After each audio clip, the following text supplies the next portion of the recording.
అంటే ఇప్పుడన్నారు అజయ్ ఘోష్ గారి మదర్ అనంగానే ఒక రియాక్షన్ ఇచ్చారు. సారీ వైఫా? వైఫ్ అనంగానే ఒక రియాక్షన్ ఇచ్చారని జెప్పి. ఫస్టు మీకెలా అనిపించింది? First day of working with Ajay Ghosh గారు. నీకు పేర్లు, ఆర్టిస్ట్ పేర్లు ఇప్పుడు నేను తెలీదు నాకు. అప్పుడు మేము అది అయిపోయింది కదా! సో, మనిషిని చూస్తే, ఆర్టిస్ట్‌ని చూస్తే గుర్తుపడతా. ఆయన రంగస్థలంలో చేశారు కదా! సో, నాకు పేరు తెలీదు. నాకు వచ్చి నరేట్ చేసినప్పుడు అజయ్ ఘోష్ గారు అంటే నాకు అజయ్ తెలుసు. The tall person. So, I thought okay అని చెప్పాను. యాక్సెప్టెడ్. అండ్ ఫస్ట్ డే నేను జడ వేసుకున్నాను. ఆయన కొంచెం యంగ్‌గా ఉంటారు. సో, క్యారవాన్‌లోకొచ్చి మేడం మీరు హీరోయిన్ లాగా ఉన్నారు అన్నారు. మా అసిస్టెంట్ ఒక అబ్బాయి ఆవిడ హీరోయినే కదా అన్నాడు వాడు. అంటే కాదు మదర్‌లా కనిపించట్లేదు మీరు అంటే, సరే ఇప్పుడు నన్ను ఏం చేయమంటారు అన్న. వెనకాల ముడేసుకోండి అని. సరే మనకి ఐయామ్ ద డైరెక్టర్ పర్సన్. వాళ్ళకి ఏం కావాలో మనం ఇవ్వాలి. సో నేను ముడి వేసుకున్నాను. సెట్‌లోకి వెళ్ళాను. I was searching for Ajay.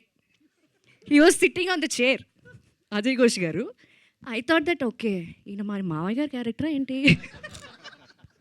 చెప్పొచ్చలేదు. I'm sorry sir. But he was standing. I knew that his was చదువుకుంటున్నారు ఏదో. So okay okay his the one.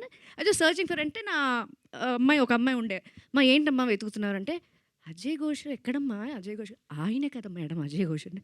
ఓహ్! ఆయనేనా? అప్పుడు uh there is nothing to do on set.